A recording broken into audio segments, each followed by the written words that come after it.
이집트 남부에는 3000년을 견뎌온 신전이 있습니다. 신전 안으로 들어가면 벽면에 마치 전투 장면이 석회암에 새겨진 듯한 모습을 볼 수 있습니다. 깃털 장식을 한 전사들, 나일강에서 전복되는 배들, 적들을 물리치고 승리한 파라오의 모습이 섬세하고도 오만한 표정으로 조각되어 있습니다.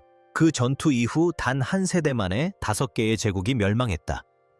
히타이트 제국은 너무나 완벽하게 사라져서 후대의 문명들은 그들의 존재조차 잊어버렸다. 우가리트는 마지막 글자들이 가마에서 굳어지기도 전에 불타버렸다.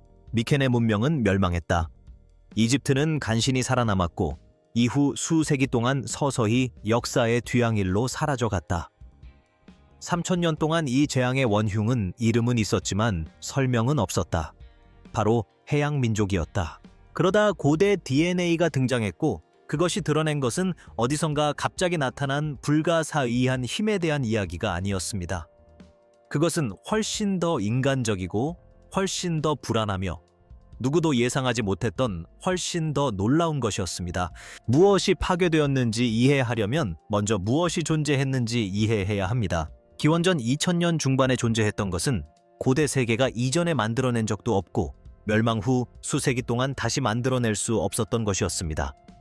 기원전 1300년경 동부 지중해 어딘가에 있는 무역선을 상상해 보세요. 그 배의 화물칸에는 키프로스산 구리주괴, 아프가니스탄 산맥의 주석, 발트해 연안의 호박, 아프리카의 산가, 그리스의 도자기, 이집트의 곡물이 실려 있었다. 단 한 척의 배가 당시 알려진 세계 절반의 생산물을 싣고 있었다. 우리는 고고학자들이 1984년에 터키 남서부 해안 해저에서 이 배를 인양했기 때문에 이 배가 존재했음을 알 수 있습니다. 울루부른 난파선은 길이 15m, 50피트의 무역선으로 그 화물에는 청동기 시대 후기에 거의 모든 주요 문명이 실려 있었으며 다양한 언어를 구사할 수 있는 다국적 선원들의 흔적이 남아 있습니다. 이 배는 단순한 예외가 아닙니다. 그것은 하나의 상징입니다. 기원전 13세기와 14세기에 이르러 동부 지중해의 강대국들은 전례 없는 하나의 체계를 구축해 놓았다. 남서쪽에는 이집트, 아나톨리아를 지배했던 히타이트 제국, 북서쪽에는 미케네 문명의 그리스, 동쪽에는 바빌론과 아시리아가 자리 잡고 있었고 우가리트와 같이 규모는 작지만 막대한 부를 축적한 왕국들이 이들 국가들을 연결하는 고리 역할을 했다. 이들 강대국들은 서로 교역하고 서신을 주고받고 혼인 관계를 맺었습니다. 이집트 아마르나에서 발견된 350개의 쐐기 문자 점토판에는 당시의 실제 외교 서신이 보존되어 있기 때문에 우리는 이를 알 수 있습니다. 위대한 왕들이 서로를 형제처럼 부르며 무역 협정을 협상하고 금의 수송을 요청하고 수송량이 부족하면 불평하기도 했다. 이 모든 서신을 하나로 묶는 외교적 언어는 바빌로니아어였다. 바빌론이 다른 문명들을 지배했기 때문이 아니라 수세기 동안의 접촉을 통해 자연스럽게 공통 언어가 생겨났기 때문입니다. 이 사실 하나만으로도 이 세계가 얼마나 통합되었는지에 대한 중요한 점을 알 수 있습니다. 군사적으로 이 세계를 하나로 묶어준 것은 전차였습니다. 빠르고 값비싸지만 평지에서 엄청난 위력을 발휘하는 전차는 청동기 시대의 대표적인 무기였습니다. 또한 부유한 중앙집권 국가의 완벽한 도구이기도 했습니다. 전차를 제작할 숙련된 장인, 전차를 끌 훈련된 말, 전차를 운용할 전문 전사, 그리고 이 모든 것을 유지할 수 있는 풍족한 경제력이 필요했습니다. 전차는 단순히 전투에서 승리하는 데 그치지 않고 오직 국가만이 감당할 수 있는 기술에 권력을 부여했습니다.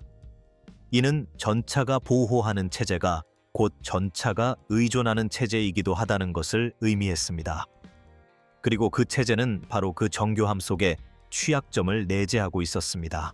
전차 부대에 사용된 청동을 제작하는 데 필요한 주석은 거의 전적으로 아프가니스탄에서 생산되었으며 육로를 따라 수천 킬로미터를 이동한 후 그리스, 이집트, 하티의 대장장이들에게 도착했습니다. 구리는 주로 키프로스에서 왔고 곡물은 이집트에서 북쪽으로 이동했다. 사치품, 외교 선물, 원자재, 완성된 무기 등 모든 물자가 끊임없이 교역로를 따라 이동했는데 이 교역로는 모든 거점의 안정성을 필요로 했다. 거점 하나라도 없어지면 흐름이 느려졌다. 여러 가지를 동시에 제거하자 전체 교환 체계가 무너지기 시작했습니다. 기원전 13세기 후반에 이르러서는 시스템 전반에서 들어오는 보고들이 심각한 문제를 야기했습니다. 히타이트 고원지대에는 해마다 기근이 닥쳐왔다. 그리스에서는 거대한 궁전 단지들이 성벽을 확장하고 요새를 추가했는데, 이는 사람들이 진정으로 두려움을 느끼기 시작했음을 보여주는 명백한 고고학적 증거였다. 우가리트 왕의 편지에는 새롭고 다급한 어조가 담겨 있었다. 적의 배가 목격되었습니다. 라고 그는 썼다. 그 편지를 읽은 누구도 앞으로 무슨 일이 벌어질지 짐작할 수 없었다. 역사상 가장 번영하고 통합된 세계는 예측할 수 없는 미래의 위기에 직면해 있었다. 한 세대 안에 그 모든 것이 거의 사라질 위기에 처해 있었다. 그러던 어느 날 기원전 1177년경 그 위기가 닥쳐왔다. 이집트 해안에 함대가 나타난 것이다. 날렵한 전함들은 빠른 속도로 항해하며 이집트인들에게는 이방인처럼 보이는 전사들을 태우고 있었다. 어떤 이들은 깃털 장식 머리띠를, 어떤 이들은 뿔 달린 투구를 썼다. 그들의 갑옷은 두꺼운 판금과 가벼운 가죽이 섞여 있었다. 무기는 수세기 동안 청동기 시대 전쟁의 주 무기였던 활과 창이 아니라 길고 날카로운 검과 투창을 중심으로 만들어졌다. 그들은 단일 국가를 대표하는 제복을 입은 군대가 아니었습니다. 그들은 분류하기 어려운 존재였다. 연합체, 즉 공통의 목적을 가지고 함께 움직이는 여러 민족의 연합체였는데, 그들의 기원은 지중해 세계의 절반에 흩어져 있었다. 파라오 람세스 3세는 나일강에서 그들을 만났고, 람세스 3세의 기록에 따르면 그는 승리했다. 바로 이 지점에서 역사가의 회의적인 본능이 필수적이 됩니다. 파라오는 결코 패배한 적이 없습니다. 메디넷 하부의 벽에 새겨진 기념비적인 비문은 1000년 동안 왕실 선전이 완성해온 언어로 이집트의 완전하고 영광스러운 승리를 묘사하고 있습니다. 적군은 괴멸되었다. 파라오는 승리했다. 신들은 만족했다. 메디넷 하부의 기록이 특이한 이유는 승리주의적인 묘사 때문이 아니라 기록자가 필연적으로 묘사해야 한다고 느꼈던 위협의 규모 때문이다. 비문에 따르면 어떤 땅도 이 침략자들 앞에 버틸 수 없었다. 그들은 이미 하티, 카르케미시, 아르자와 알라시아를 휩쓸고 지나갔다. 동부 지중해 전역에 걸쳐 멸망한 문명들의 고고학적 기록과 일치하는 파괴의 흔적이 이집트 문턱에서 끝났다. 진정으로 승리하고 있던 파라오는 적이 얼마나 위험했는지 그토록 자세히 설명할 필요가 없었다. 이것이 단일 사건이 아니었다는 점을 이해하는 것도 중요합니다. 이 세부 사항은 매우 중요하며 항상 과소평가됩니다. 람세스 3세에 대한 공격은 30년 이내에 이집트를 침략하려는 두 번째 주요 시도였습니다. 이는 1207년경에 일어났습니다. 기원전, 그의 전임자인 메르네프타는 이미 리비아인과 해양민족의 연합군이 나일강 삼각주 서쪽 접근로에서 진격해오는 것을 막아냈습니다. 해양민족은 갑자기 어디선가 나타난 것이 아니었다. 그들은 수십 년에 걸쳐 축적되어 온 압력의 결과였으며, 이집트 기록에는 해적, 용병, 약탈자로 등장하다가 마침내 대규모 이주처럼 불편한 형태로 나타났다. 메디넷 하부이 부제는 특히 중요한 의미를 지닌 한 가지 세부 사항이 보존되어 있습니다. 전함과 전투병들 외에도 조각상에는 여자와 아이들, 그리고 가재도구를 가득 실은 소달구지가 묘사되어 있습니다. 이들은 단순히 약탈과 빠른 철수를 노리는 습격대가 아니었습니다. 적어도 이들 중 일부는 소유한 모든 것을 가지고 이동하며 영구히 정착할 곳을 찾고 있었습니다. 수십 년에 걸쳐 이집트 문헌에 기록된 명칭이 있는 집단에는 펠레셋, 체케르, 셰켈레쉬, 데니엔, 웨셰쉬, 셰르덴, 루카 에크웨쉬 등이 있습니다. 총 9개 또는 10개의 서로 다른 집단이 있었는데, 부조에 묘사된 모습, 장비, 기원 등이 매우 제각각이었다. 이집트인들은 이들을 하나의 국가가 아닌 연합체로 묘사했다. 그리고 바로 이 점이 이후 3000년 동안 학계를 괴롭힐 근본적인 문제였다. 해양 민족은 스스로 어떤 기록도 남기지 않았습니다. 그들이 왜 그런 행동을 했는지, 무엇을 하고 있다고 믿었는지, 어디에서 왔는지에 대한 기록도 없습니다. 우리가 그들에 대해 알고 있는 모든 것은 그들에게 성공적으로 저항했던 유일한 강대국의 시각을 통해 걸러진 것입니다. 나일강에서의 승리를 주장했음에도 불구하고 그 강대국은 이후 수세기 동안 서서히 쇠퇴하며 영토를 잃고 권위를 잃고 중요성을 잃어갔고 결국 그 승리의 부조를 새겼던 문명은 기억 속에서만 존재하게 되었습니다. 이집트는 해양 민족의 침략은 견뎌냈지만 그 이후에 닥쳐온 재앙은 견뎌내지 못했습니다. 오랫동안 사람들은 해양 민족을 청동기 시대 붕괴의 원인으로 지목하는 경향이 있었습니다. 어떤 세력이 닥쳐왔고 문명이 멸망했으며 그 인과관계가 성립되었다는 것이죠. 깔끔한 서술처럼 보이지만 거의 확실히 틀렸거나 적어도 심각하게 불완전합니다. 고고학자들과 과학자들이 증거를 더욱 면밀히 검토할수록 붕괴가 단 하나의 요인에 의한 일격이 아니었음이 더욱 분명해졌습니다. 그것은 연쇄적인 위기, 즉 각각의 위기를 개별적으로 해결할 수 있는 속도보다 훨씬 빠르게 닥쳐온 시스템적 실패였습니다. 해양 민족은 건강한 세상을 파괴한 것이 아닙니다. 그들은 거의 모든 것이 잘못되어 버린 극도로 취약한 순간에 나타났습니다. 기후 문제부터 시작해 봅시다. 고기후학은 어떤 도자기 분석으로도 설명할 수 없었던 것을 빙하 붕괴 논쟁에 더했습니다. 동부 지중해 전역의 호수 바닥에서 추출한 꽃가루 샘플은 일관된 이야기를 들려줍니다. 기원전 1200년경부터 이 지역은 장기간에 걸친 심각한 가뭄을 겪었습니다.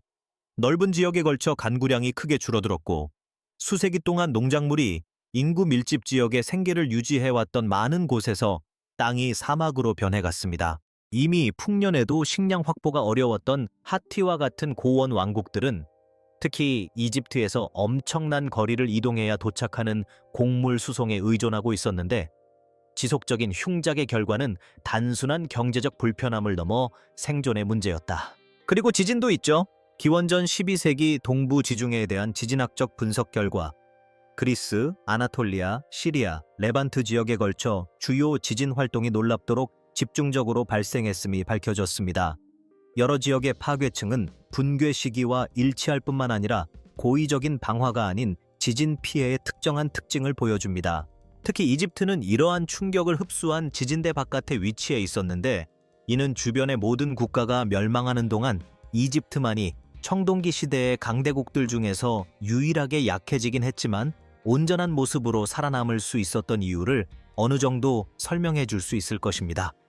주석 공급에 대해서는 따로 언급할 필요가 있습니다. 청동기 시대의 군사력은 말 그대로 청동으로 만들어졌고 청동을 만들려면 주석이 필요했으며 주석은 거의 전적으로 아프가니스탄에서 생산되었습니다. 서쪽으로 청동을 운반하던 육로가 차단되자 그 여파는 청동에 의존하여 기능하는 모든 군대, 모든 궁궐 경제, 모든 정치적 통제 체계에 파급되었다. 철은 대안으로 존재했지만 재련에 훨씬 높은 온도가 필요했기 때문에 기술적으로 까다롭고 초기에는 희귀했습니다. 경제 붕괴 이후 철로의 전환은 선택이 아니라 희소성에 대한 적응이었습니다. 그리고 일단 기술을 습득한 철은 모든 것을 평등하게 만드는 위대한 자원임이 입증되었습니다. 거의 모든 곳에서 찾아볼 수 있는 이 기술은 수세기 동안 궁정 경제를 강력하게 유지해온 기술적 독점을 무너뜨렸습니다. 아마도 이 퍼즐에서 가장 불안한 부분은 붕괴의 내부적 차원일 것입니다. 여러 유적지에서 파괴 양상은 매우 구체적입니다. 궁궐 건물들은 불탔지만 주변 마을들은 불타지 않았다. 이는 외부 침략자가 무차별적으로 휩쓸고 지나간 흔적이 아니다. 이는 무엇을 파괴할지 정확히 알고 있던 사람들이 저지른 짓이다. 수세대에 걸쳐 세금과 징병제를 통해 궁궐 경제를 지탱해온 백성들은 이제 그 경제가 기근, 지진, 침략으로부터 자신들을 보호하지 못하는 것을 지켜보면서 문제의 근원이 어디에 있는지에 대해 나름대로 결론을 내렸을 것이다. 이 모든 것을 종합해보면 해양 민족은 원인이기도 했지만 동시에 결과이기도 했다는 그림이 그려집니다. 가뭄으로 이미 삶의 터전을 잃었거나 왕권 붕괴로 해방된 사람들은 이 지역의 주요 안정화 세력들이 동시에 실패하면서 발생한 권력 공백 속으로 빨려 들어갔습니다. 늑대들이 분명하긴 하지만 건강한 동물이 아니라 상처 입은 동물을 애워싸는 늑대들이죠. 어떤 경우에는 그들이 초래한 것처럼 보이는 바로 그 재앙으로부터 도망치고 있었을지도 모릅니다. 해양 민족이 실제로 누구였는지는 고대사 연구의 현대적 역사만큼이나 오래된 질문입니다. 프랑스 이집트 학자 에마뉘엘 드 루제가 1855년 메디네 하부에 묘사된 민족들을 설명하기 위해 바다의 민족들이라는 표현을 처음 사용했을 때 그는 문제를 제기한 것이기도 했지만 동시에 문제를 해결한 것이기도 했습니다. 그의 후계자인 가스통 마스페로는 이 용어를 대중화하고 19세기에 유행했던 이주 이론과 연결시켜 해양 민족을 초기 유럽 민족의 이동과 연관시켰는데 이는 고대 증거보다는 그 시대의 지적 관심사를 더 반영한 것이었다.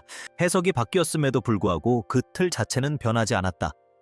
거의 2세기 동안 학자들은 동일한 근본적인 난제를 놓고 씨름해왔다. 이름이 붙은 9개 또는 10개의 집단, 이집트 부조에 나타난 매우 다양한 모습, 해양 민족 스스로 남긴 기록이 전혀 없다는 점, 그리고 기원을 정확하게 규명할 수 있는 생물학적 증거가 거의 전무하다는 점 등이 그 예입니다. 그 당시 학계에 남은 것은 대부분 도자기와 투구 모양뿐이었는데 도자기와 투구 모양만으로는 한계가 있다. 셰르다나족은 아마도 명칭이 있는 집단들 중에서 시각적으로 가장 눈에 띄는 집단일 것입니다.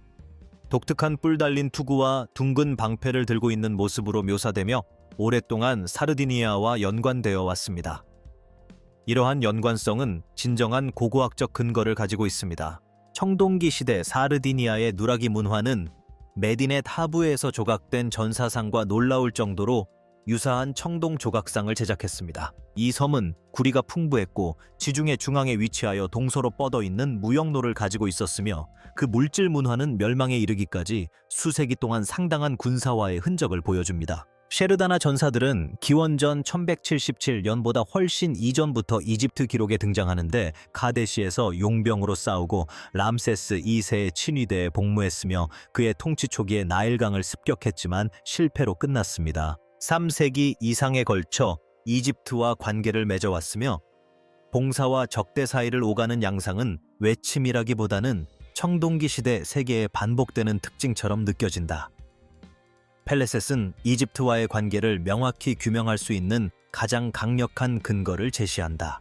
그들이 구약 성경에 나오는 블레셋 사람들이 되어 멸망 직후 남부 레반트 해안에 정착했다는 주장은 블레셋 5도시의 5도시에서 발견된 고고학적 유물에 의해 뒷받침됩니다. 독특한 도자기 양식, 변화된 식습관, 새로운 건축 전통, 그리고 에게해와 명확한 연관성을 보이는 물질 문화는 모두 이전 세대와의 단순한 연속성보다는 외부 인구의 유입을 시사합니다. 루카의 위치는 훨씬 더 명확합니다.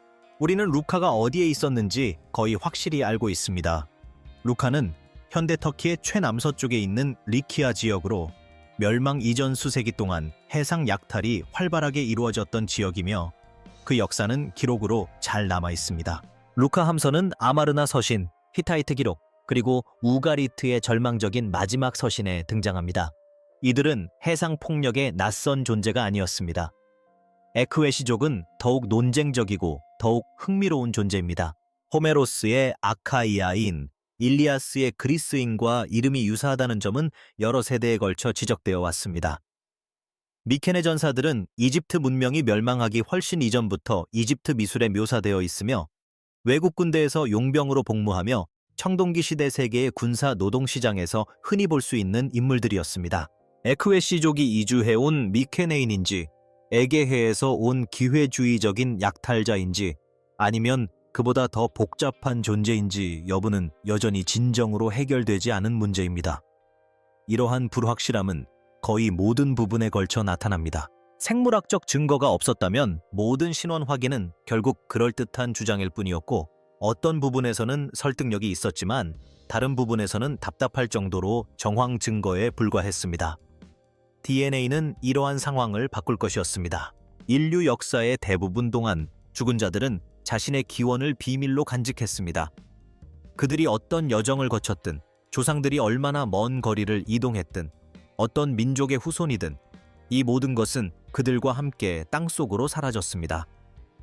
그러다 고대 DNA가 그 상황을 바꾸어 놓았습니다. 과학자들은 생물학적 정보가 가장 오랫동안 보존되는 수천 년 된 뼈, 치아 및 뇌의 구조에서 유전 물질을 추출하고 염기 서열을 분석하는 방법을 알아냈습니다. 그리고 갑자기 과거는 완전히 새로운 언어로 말하기 시작했습니다. 사물이나 파괴의 흔적, 투구 모양 같은 언어가 아니라 바로 생물학 그 자체의 언어였습니다.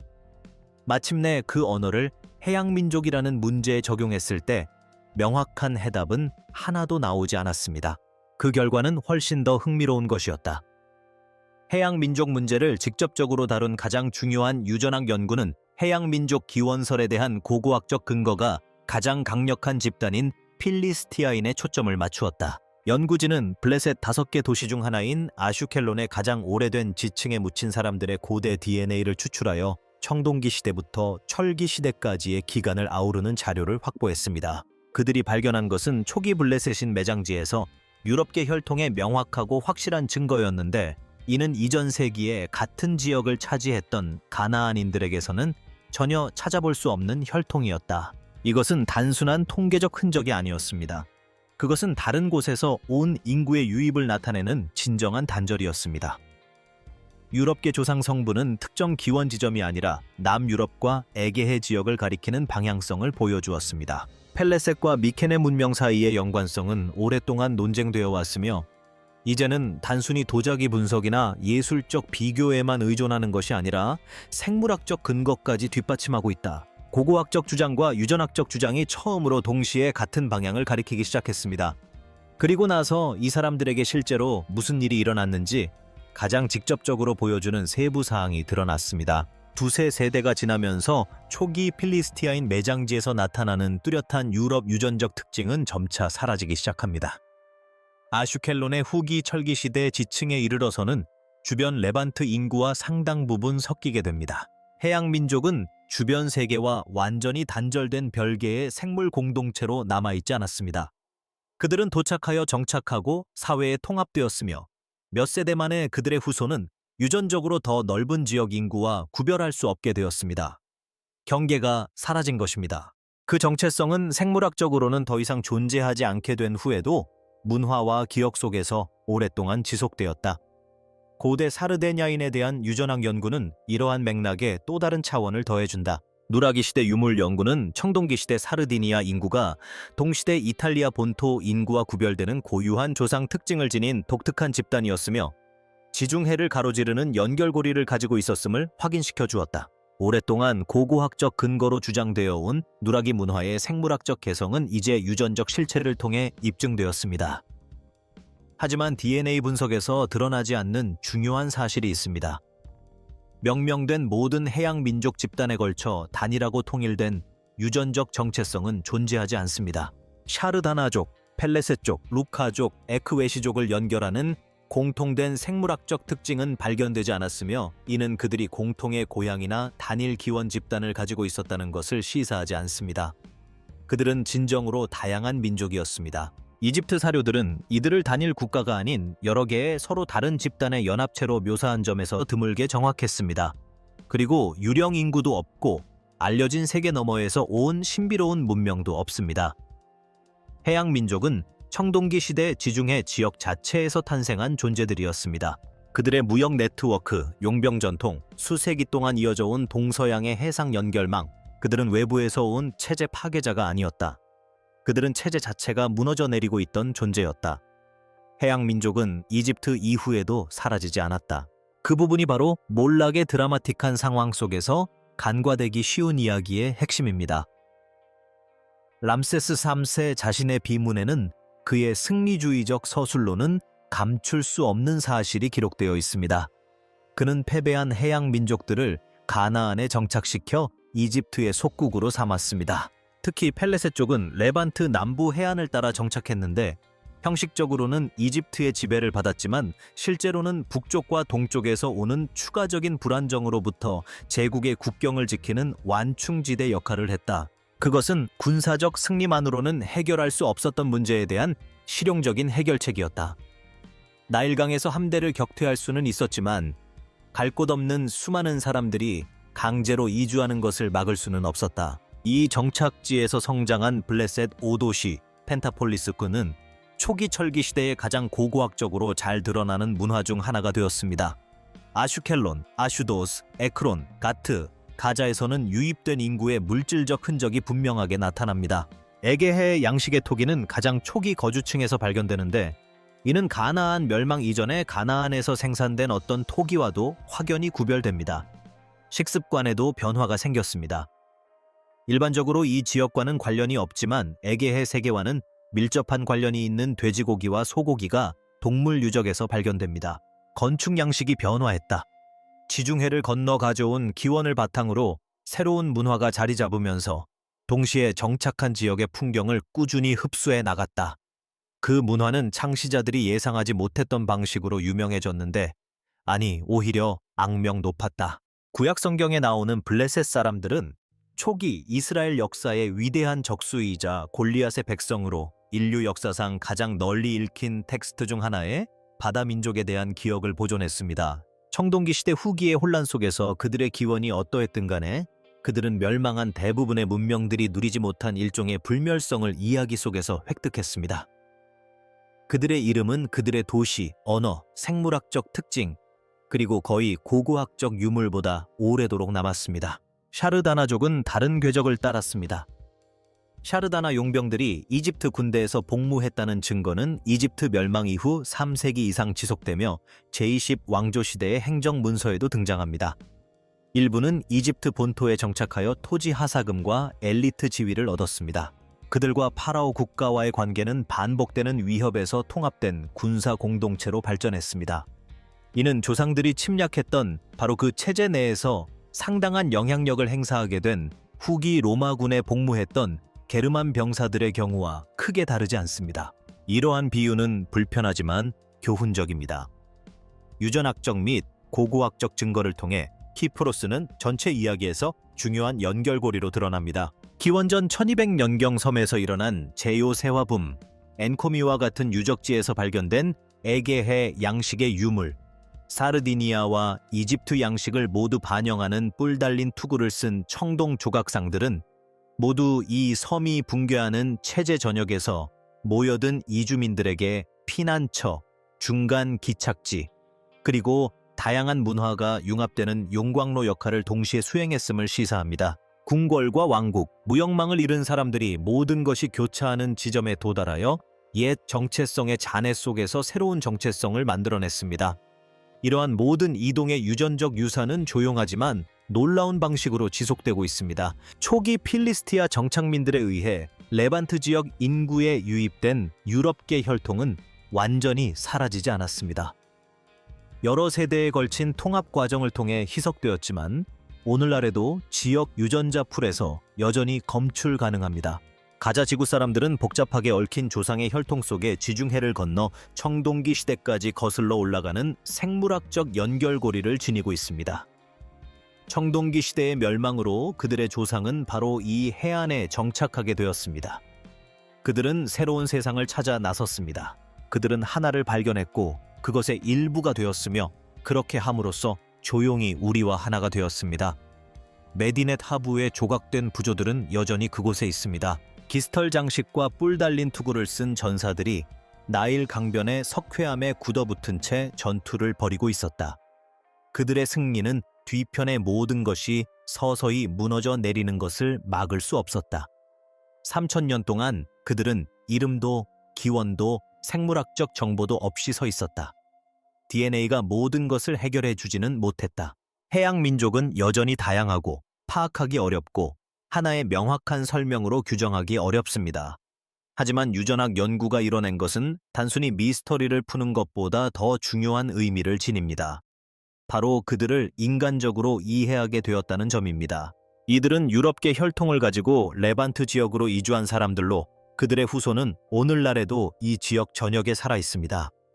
청동기 시대의 붕괴는 외계의 어떤 힘이 갑자기 닥쳐온 것이 아닙니다. 그것은 애초에 그 세상을 만들어낸 서로 연결되어 있고 야망에 차 있으며 절망에 빠진 인류에 의해 내부에서부터 생겨났습니다.